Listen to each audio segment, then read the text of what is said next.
going to kind of start over and tell you kind of a little bit about my background. But David and I have 5 kids between us and 4 grandkids, and we just thought we were retiring. But we've been grassroots activists for 40 years for me, starting in August. So I started out of college and just, I graduated with a degree in both elementary and special education, but I went on to get my certification in Braille and mobility, and that took like another year to get trained for a specific disability.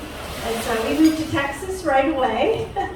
I was originally born in Minnesota. And Dave comes from a small town in Iowa, so we're used to small towns and love small towns. And in some ways, the Bay Cliff, San Leon, the Marque area is a little small town. And we really want good government, and that's really kind of what started all of this. When I had my first baby, I became more aware of what was happening in the school system, and being part of it as well. And just going, gosh, what am I going to do with my kids? I don't want them reading this stuff. And then that still small voice was on my shoulder, kind of saying, okay, so why don't you do something? And I tried to recruit a bunch of people, and I tried to kind of worm my way out of it with God, because I'm a faith-based person, and God doesn't let you go. And so I have so many God stories from my first campaign trail. But I was like, I'm just a stay-at-home mom. I don't know anyone past the grocery store. I don't have money to run a race. And nobody even knows my name past the grocery store, So it's like, how am I going to do this? It just seemed overwhelming. And so, but I started going to the State Board of Education meetings and seeing that my elected official was voting wrong. And so it was just a kind of a God story how I got into all of it. And then I just really started, I read all subject areas that were up for adoption that year. I meticulously poured through them, and I actually developed a strategy to win, even in the minority, which was, God gave me that in the middle of the night. I'm not smart enough to think of that on my own.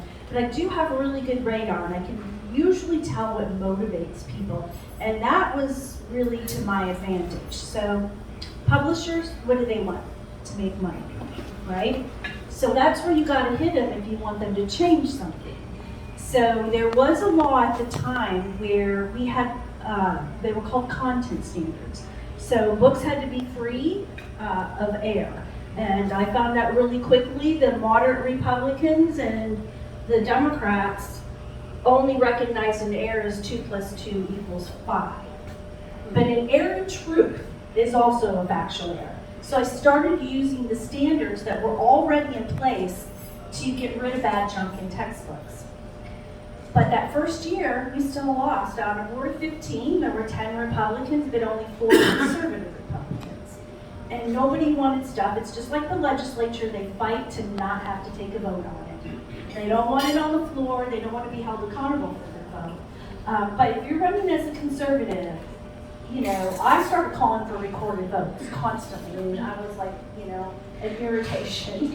But I recruited 3 other people, so we had our that picked off incumbents using kind of the same way that I got elected to the State Board of Education as a no-namer person. And so we had our number up to 7, but we still had to go after that one other vote.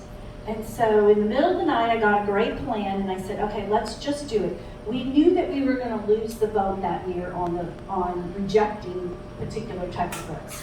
So I said, okay, what if we just pick the very worst one? And the 7 of us get together and decide which worst one is the worst. Because a lot of times it's all of them, when you're talking about health textbooks or history textbooks. There's certain subjects that are so far slanted because the authors of the books are out of liberal academia. So what we did is we came to an agreement behind closed doors, which one was the worst one. I said, you'll tell the publishers which one it is. Which one. So they were all kind of working to get it better. But we picked the one, we targeted the one And I read on microphone some of the most shocking things that were turning my face red as I was reading them. And I said, well, now can you imagine being in a mixed company as a third grader? And your third grader reading this with, mixed company. And I was like, this is just not right. So I read it and bloodied up really good on microphone, so to speak. And what happened was their competitors killed that book. So any school district that tried to buy it, McGraw-Hill, Holt Reinhardt, Winston, Prentice Hall, all the big publishers were like, you do not want to buy that book. Do you want parents up at your school board meetings? Let me play you the tape of what happened at the Texas State Board of Education. And Texas was important because we are the largest purchaser and we're the only ones that had a formal K-12 adoption system. So whatever was adopted in Texas was adopted all across the United States. And so that was a significant year that changed everything. We started being able to get rid of critical race theory. We started being able to get rid of a lot of these hot issues. They're not new, they just changed the name. Social emotional learning changed from Goals 2000, changed to outcome-based education. So when it gets a bad name enough, they just change the name, but it's the same plan of indoctrination. So, but that book lost millions of dollars. Nobody bought it across the entire United States. So the next year, the publishers were sitting at my dining room table going, what are you going to object to? I didn't tell them which one, but I said, I don't like that whole section on fetal development, and they're, saying that the baby is an it. I want that changed to baby, to establish human, a human being. And I would like he, she added. I mean, we just were rocking and rolling. We were using what was in the law that people hadn't paid attention to reject the very worst books and to improve all of them. We never got everything we all wanted, but we got a significant job done. So that's kind of how I started my career. And then after I served 3 terms on the State Board of Education, I was on the State Republican Executive Committee.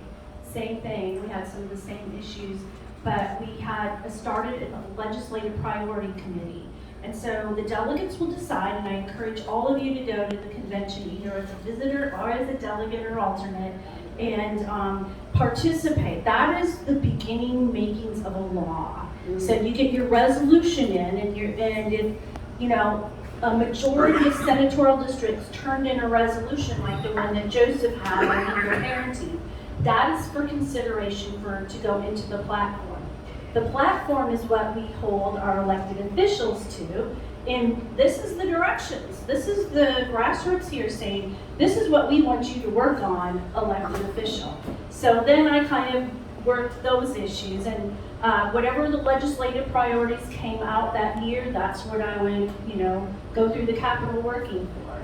So, and same thing, we moved to Galveston to retire, and we bought our dream home, and we just got involved in the community. When Galveston ISD was trying to, and we failed, but they were going to take their stellar middle school that had really high scores and combine it with the one that was in trouble. After 3 years, you get sanctioned by TEA, they can come in and close your school down, all sorts of stuff.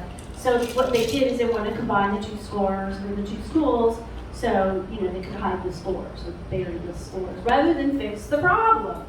So, and we saw that, we saw that with TWIA and all of our windstorm insurance. How they, had a cap that Mace Middleton actually put on there, and then 2 days before the cap took effect, they went and just jacked up our rates, totally non-transparent. They didn't have a reason to jack up the rates. There was no new storm. So, we started getting involved in that issue, and we started going to the Greater Gulf Coast Protection and Recovery District meetings. We didn't really see that God was kind of planning all of this down in the end. We were just, again, trying to have good government. So we were involved in lots of different things in our community. And then Mays announced for the Senate. And so I called Mays and I said, do you have a good conservative, lined up to run the seat? And he said, no, I don't.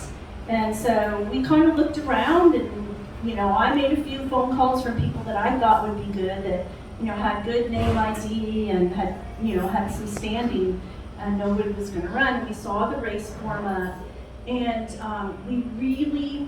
the only way that you can really tell what a candidate will do when they get into office is you look at what they've already done. And if they haven't done anything, those are talking points. We've seen it time and time again over the years. And that's what we kind of saw the race forming up. And we were like, I just don't trust them with the issues that I've worked on for so long and so hard at. I know that these issues they're at the very heart and core of who we are. And so we prayed about it that night, and we woke up in the morning and both looked at each other and was like, we gotta go, we gotta do it. We're healthy, we got to make a difference. Because, I have a 12-year voting record on many of the issues that conservatives are concerned about. And that's kind of the reason we got into the race. So some of the things I'm running on is eliminate property taxes. Texas Public Policy Foundation has a plan. It can happen quickly or over a 10-year time period. And I feel like for 20 years, 2 decades, we have listened about, we're going to reduce your taxes. We're going to reform the appraisal system. We're going to, do this, do that. And it never happens. And our property taxes just keep going higher and higher and higher. And so one of the things that I want to follow and advocate for is the plan. Probably the one that makes most sense is over time. There's 2 different schools of thoughts. You're going to take what's in the surplus, because we've got $45 billion sitting in the surplus, that's our money, and you're going to start buying down and replacing that property tax system with using the surplus, and then move it towards a consumption tax, which is more transparent. Doesn't eliminate taxes, but it does make a process where you have a voice of whether as a consumer you want to buy that or not. And we are seeing seniors, that have paid for their homes and have had to lose them because they can't afford the property taxes on it anymore. And that's just not right. As long as we maintain the system of property taxes, we will never own our property. We are renting from the government. So we've really got to fix that process. And so they're gonna use that to buy down the M&O taxes. If you do it over time, I'm advocating that we also put it on the ballot for the people, that we have to cap that or preserve that which the legislature already passed that session on property tax relief, on starting to buy down the M&O. So you have to almost do that, because chances are the next legislature is going to come in and undo what you just did 2 years ago. We've seen that happen over and over and over again. Like the election integrity bill had some great things in it. It was a really good start, and then at the last minute they took off the felony status. We can't have that. We have to have felony status returned. And then you also read about where a district attorney can decide whether or not they want to even prosecute those, that the Attorney General's office can't step in unless they ask him to. Do you think that Dallas and San Antonio and Houston that their current DAs are going to go, oh yeah, prosecute those? They're not. So we've got to fix that little flaw in there. And so those are some of the things that I really feel is important to our area, working on eliminating property taxes. I will support any kind of property tax relief or reform along the way. So I'm not just saying, we can't ever do that, we got to go straight for elimination. I will support anything that gives us some relief from the government. Along with that, we've got to cut spending, we've got to limit, and actually the last 10 years, the legislature, the state has done a good job about not raising rates beyond population growth and inflation. But local governments have gone nuts. Absolutely nuts. That same thing needs to be applied. They need to use zero-based budgeting. I can tell you when I taught public school and was in charge of the department, and I totally get it. They're like, okay, you gotta turn in the same kind of budget that you had last year. And I'm like, but I have 3 less blind kids. So I don't need the Kurzweil reader. I don't need a Braille machine. I don't need all these really expensive things. And they're like, but what if we get somebody in and then we'll be behind the game and we won't have it? But that's how state agencies and bureaucracies work. If we ran our budgets that way, that would be ridiculous. They've got to start with zero-based budgeting every year and figure all of that out. Appraisal reform, we absolutely have to have that. I honestly believe that I will push for the appraisal district to have those members elected. Because right now, the members of the appraisal board are serving the entities that appointed them, whether that be the county or the school district. Everybody, each is a little bit different on who they select for those members of the appraisal board. If they have to answer to the people. They're not answering to the people. They're answering to the taxing entity. Right. So we have got to go in and make some key reforms that I think will really help this area. I do want to leave time for questions, and I'd love to take your questions. Yes? Well, something informative that you're not an attorney, and I don't mean to slap any attorneys that may be present.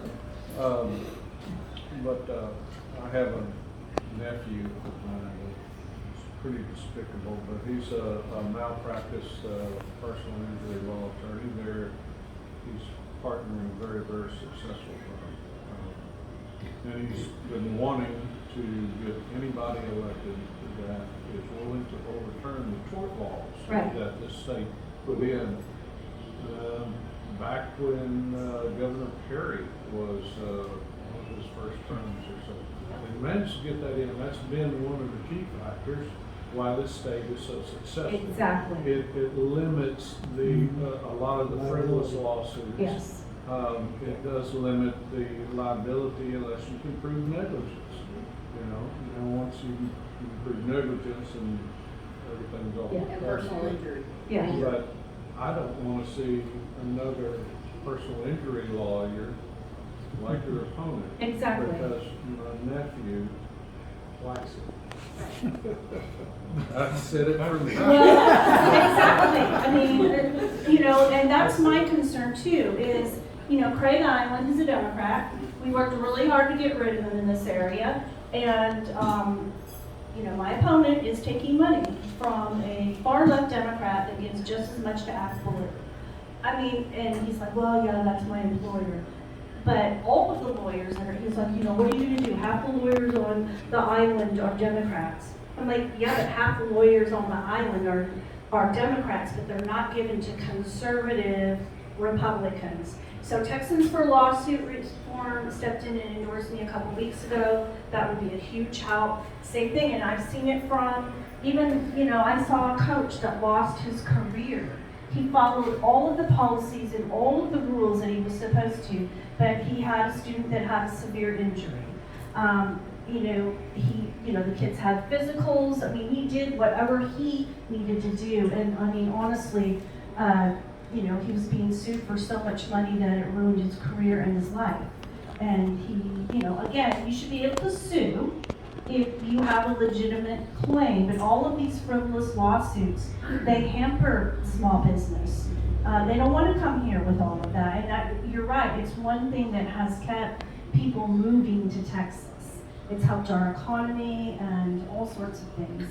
So yeah, and the other endorsements that I have all the pro-life, pro-family, and pro-liberty endorsements.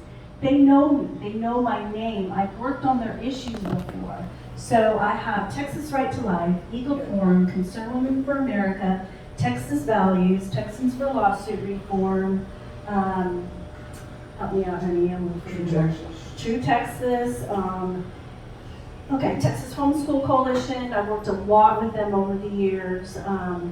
So in fact, we used to kind of tease on the state board. We're like, okay, what can we put in this rule that will really take the homeschoolers off? Because they come and they bring their kids and they're on this, the next day they're on the steps of the Capitol, I mean, they are very vocal and very good advocates for their children.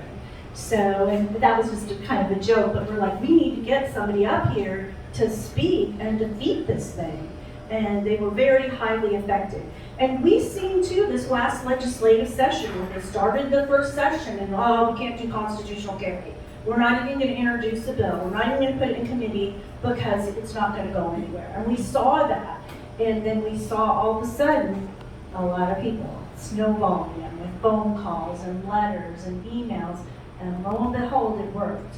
So you guys do have a voice, a very effective voice in defeating all of those things.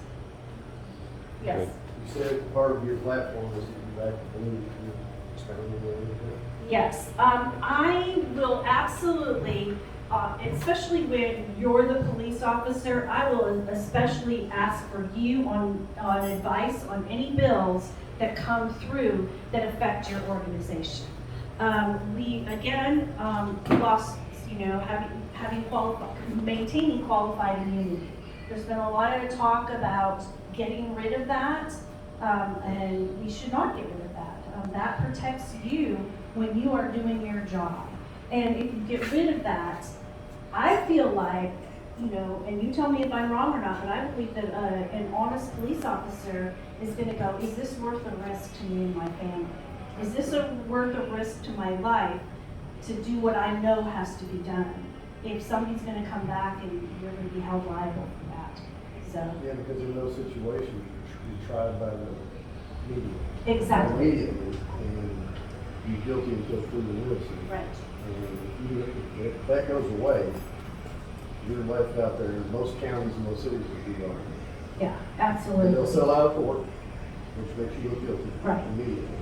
Right. Well, if they gave money, they must be guilty. Right.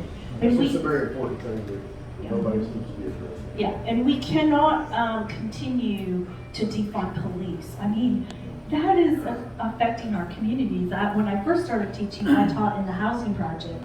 And I mean, I was in a complete shock. They asked me, they said, would you mind teaching in an underserved community? And I was like, no, heck no. I'm just wide-eyed first-year teacher. And I mean, I got there and my kids were stepping over a dead body from the weekend. And I'm like, ah! And they were just like, oh yeah, we see that all the time. And I'm like, okay, we have to have police presence over here. Yeah, I mean, we didn't even stay past 4 o'clock without security coming over.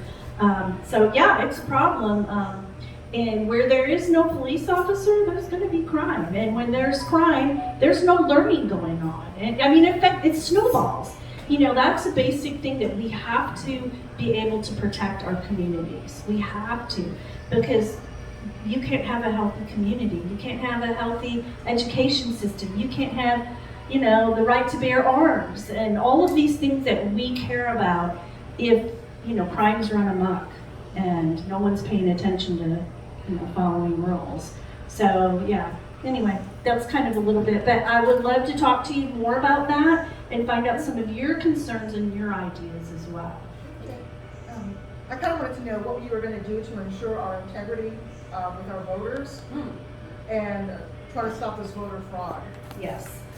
There's lots of different ideas out there. Some of the ones that I can think of is we've got to, let me see, I'm looking for a particular word, which is spaced out on the word. Anyway, well, I talked a little bit about making it a felony status and being able to, where the Attorney General's office comes in. But the Attorney General's office has to have more people. They have 3 people assigned in the Attorney General's office for voter fraud.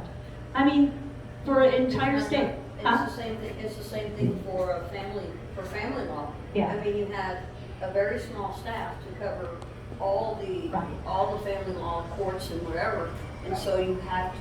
The CPS is not enough, and all of that is not enough. Yeah. But with voter fraud, I was at the last convention, and we voted on a resolution that we're trying to make it a felony for people who are going to do it, not just the administration. We're talking to people who are like poll judges and stuff like that, because those are the ground troops. Yeah. If they're willing to just this box Exactly. whatever, then it has to come along. Yeah, and I thought of my word, harvesting ballots. I was trying to think, I was like, okay, what is that? When they go into a nursing home And they just, all of them have the same signature. All these ballots coming out of one P.O. box. I mean, we've got to make it where, when you go into a nursing home, you have a Democrat and a Republican there. And you have that, at least that safety system, having both parties there so that neither party is ballot harvesting, that they're actually making sure that this person has a vote and is, not pressured to do one or the other. The other thing that we faced here in Marque, in that last presidential election, was crossover voting. Yes. Because Texas has, where you hang your hat was the same, that if you own multiple properties, well, this is where you vote, I'm living here now. And it's so hard to say, so there were a lot of people from Texas City, West Texas City, where they knew they had to vote, but they didn't. I'm not saying they voted twice, Right. they didn't do that. But they registered at properties over here so that they could vote in this local election. Yes. And that was huge, and Well, David and I served on the early voting ballot board and signature verification committee for years, and there you sit with one Democrat and one Republican. I highly encourage you to get involved in something, poll watching, or you going to the signature verification committee. But I can tell you, in the times that I've been there sitting with a Democrat, they basically say, and they're nice about it, but they say, I think everybody should be able to vote. And I'm like, well, I think all legal voters should be able to vote, because otherwise they're canceling out my vote. But they never objected when I, questioned a signature that didn't match the envelope, what was on the ballot. That one gets kicked up. And it's not like I was rejecting it. It goes to 2 other people, and then it goes to the top Democrat judge and Republican judge to decide whether or not. And they also will look at the obituaries. They will look to make sure that that person, sometimes it is an error. I've called before where it's been, well, I thought I could sign for my husband. It's like, no, you can't. So we're gonna throw out the ballot, but you still have the opportunity to go vote in person. And I'm sorry, but you're gonna have to go vote in person because we can't accept your signature. A lot of times it was just an honest error. But you can really tell when they're all coming from the same P.O. box with the same signature, you can kind of see that there's something wrong. And so, we would kick that ballot up for whatever reason that wasn't compliant. And then, we try to get a hold of the person as best as possible. But, it was only the Republicans that were booting out or kicking out signatures that didn't verify. The other thing is, if anybody is really wanting to get active, become a voter registrar. That's ground roots, but that's ground roots where you can actually be the most effective, because you actually get to teach that potential voter, this is the process, this is what you do. And that's the best way to really make sure that you don't lean them towards conservative or Democrat, but what you do is you teach them the system, how to become part of the system and do it legally. Right. I encourage people to do that at their churches, community centers, depending on where you go to church. I was lucky, I'll give you, during the last presidential election, I went to my priest and I said, the Bible says we have to first follow God, but we have to give Caesar what is Caesar's.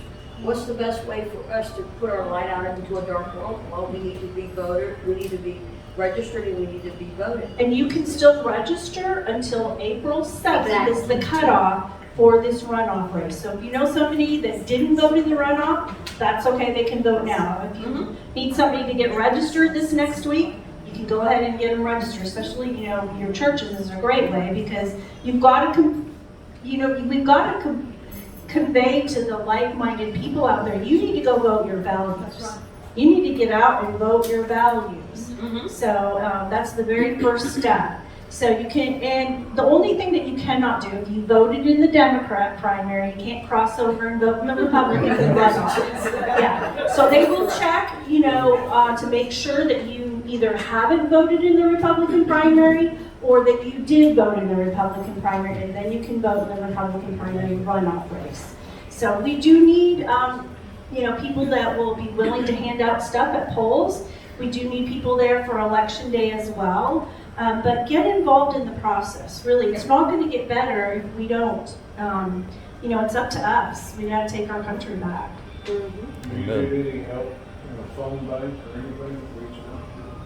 Well, we did talk to the person that we kind of are trusting with the campaign. They said really the person that's best to make the phone calls is the candidate. That it really gets kind of hairy when you call somebody and you don't know my position on something.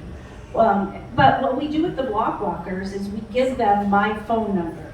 So a lot of times if they get into, they know a lot about me, they've been to my presentations before. Our block walkers, really understand and know my positions on things. But if they get a voter that, asks them a question, they're like, oh, I don't know how she feels about that. They get on the phone and call me. And I pick up the phone and talk to the voter that way. So, but that's how we're going to have to win this. My opponent just got Governor Abbott's endorsement. So we're a little bit concerned about that, but we still don't feel like that's enough to win the race. I mean, if we run a really good ground game and we get out the vote with our block walkers and on election day, we believe that this is winnable. And there will be a little bit more money, I think, in the runoff, which will help us as well. Because we're going to need that as well, because we're going to have to go put forth more effort. A lot of people, when there's 4 candidates in a race, aren't so willing to contribute because they're like, well, what if I give it to them and they don't even make the runoff? So a lot of people do wait to give at this time when there's 2 drastically opposing candidates that will do different things. One of the things that I agree with Mays on is also the taxpayer-funded lobbyists. We've got to get rid of that. Yes. I think I looked on the Ethics Commission report, and they spent something like $6 million of our tax dollars on taxpayer-funded lobbyists to work against us for school reform, for all sorts of reforms. It's just not a good deal. So, and especially when you have a accessible state rep who returns phone calls and who's on top of it. You have an issue of a piece of legislation that's going to affect you as a police officer. You pick up the phone and you call. You don't need to pay a taxpayer-funded lobbyist for that. So if you're doing your job as a state rep and you're doing your job as a citizen, I think we can get it done. So. Amen. Okay, I was gonna say, securing our border, that is a big thing for me. I will vouch that I have been down to the border more times than Kamala Harris. Thank you. That's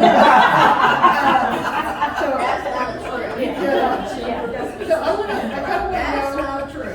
what the magnets are that are causing people to come here and what we're going to do to eliminate those. Public school, free medical care, those are some of the magnets that we have to cut off and take care of, because that's what draws people here. And I mean, we have to start e-verify, with employers. We have to take away those things that draw people here to live. And they have to go back through the right process. We also have to reform the amnesty programs, because they're just, the people in the Ukraine, they need amnesty, okay? They are being politically persecuted, their houses are being bombarded. They need to apply for amnesty if they can get out of that country. But the people coming over our border, I mean, there are sex traffickers, there's drug dealers, there's all sorts of, coyote, illegal, there's a whole underground movement or economy that's feeding that, that's a cash society. So everything's being exchanged and done in cash. So we can't even follow it.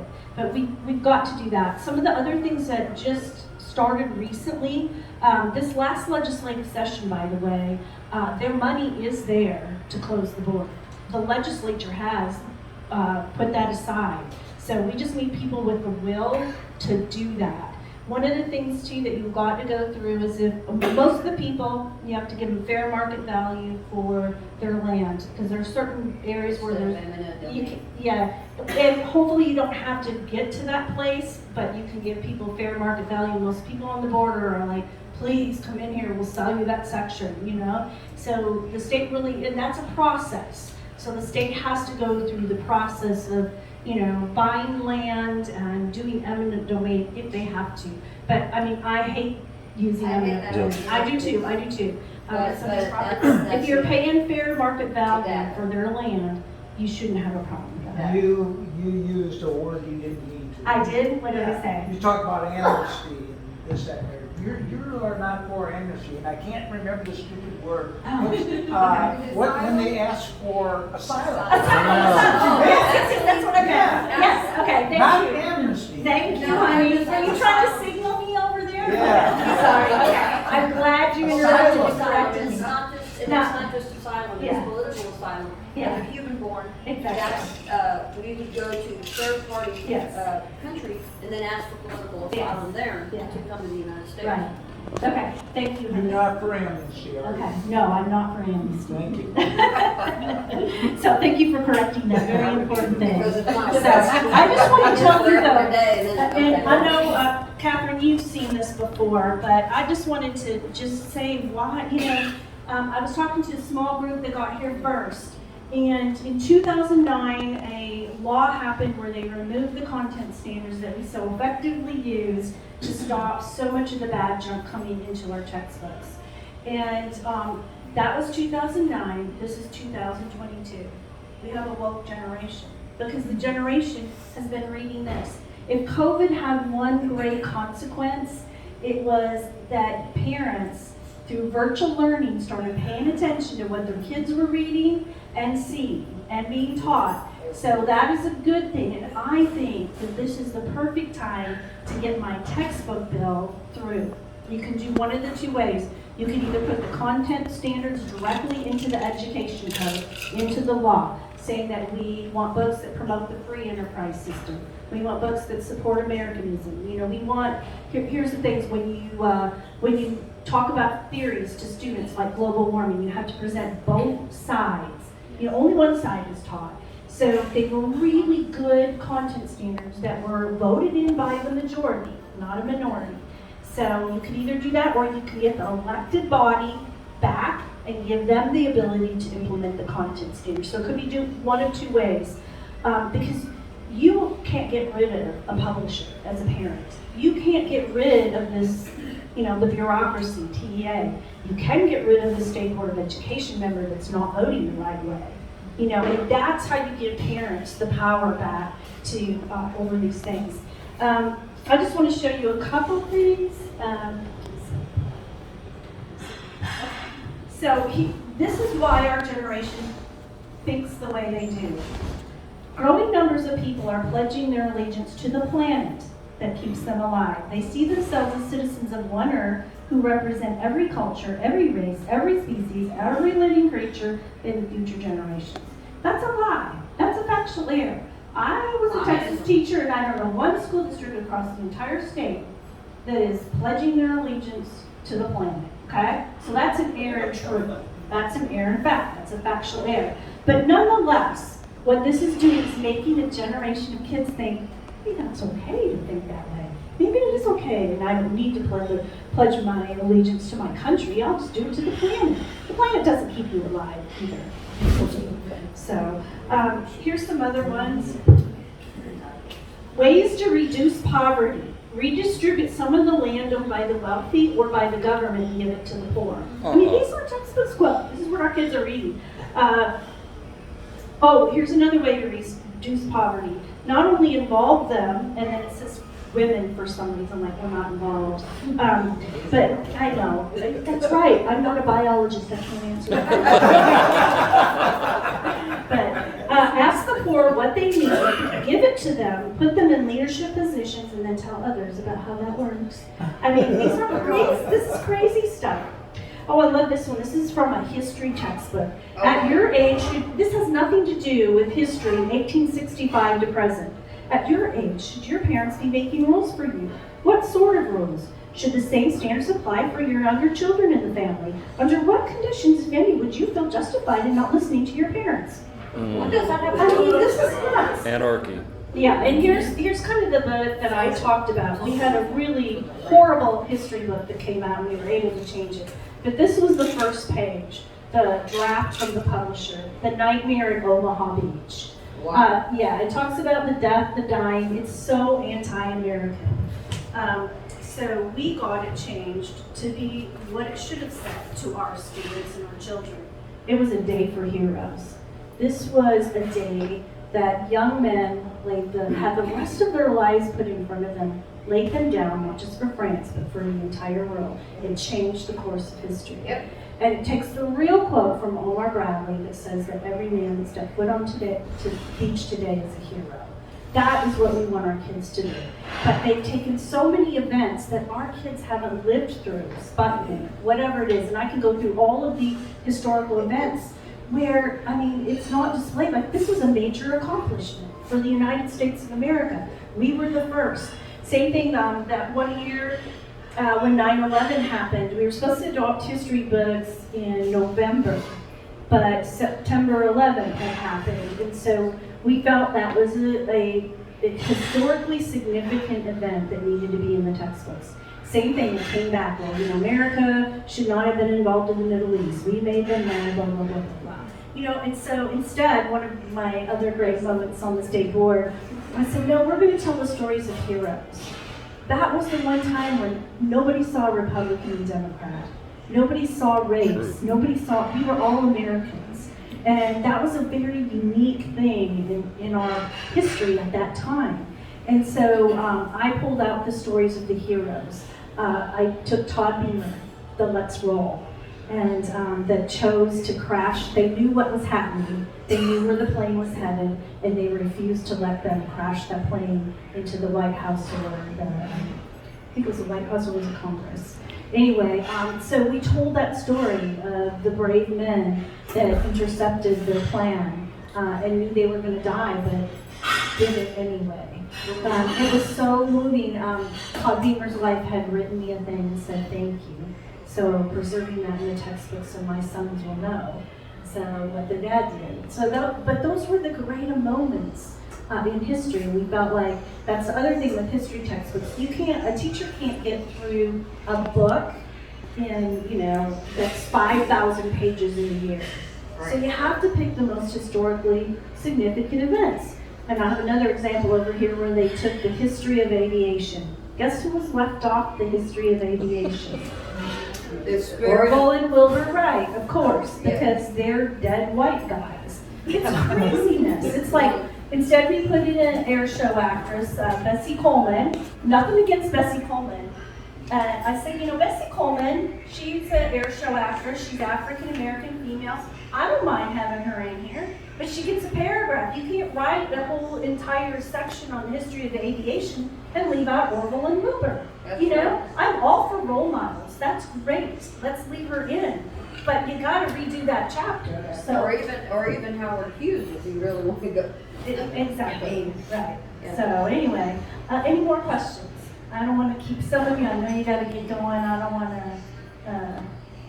But I do have your names. If you can help at all, please, where you signed in your name, let me know what you can help with and a way to contact you. Dave's running all of the people that are doing block walking. We're going to send you a map and a cut book, and it will only identify Republican households. So you're not going just willy-nilly anywhere. You're going to the voters that have most likely voted on the March 1st primary ballot. So, we really need help with the ground game. I mean, honestly, I think that's the way to win. Showing up places, talking to people like you that care, that are willing to put in one day or a half a day, whatever you can do, or every day, we'll take that too. So, and then, of course, we do need money, so if you can contribute to the campaign, that would be awesome. But any more questions? No. Okay. I was gonna say, poor Mace Middleton, he was used to me texting him at midnight, working on the chicken ordinance. So I hope that he'll be just as available Yes, when I have my yes. other things. But I would like to get a chicken ordinance bill passed for our state. He worked on that, but he Yeah. didn't go through. And Joseph's bill too on equal parenting. So, yeah, Yes. all those things are Amen. important. So we have to do those things. You know, I went through a divorce. It was awful. But we pretty much 50%, you know, equal parented. And I've got 3 healthy children as a result of it. You know, that love their dad and love their mom.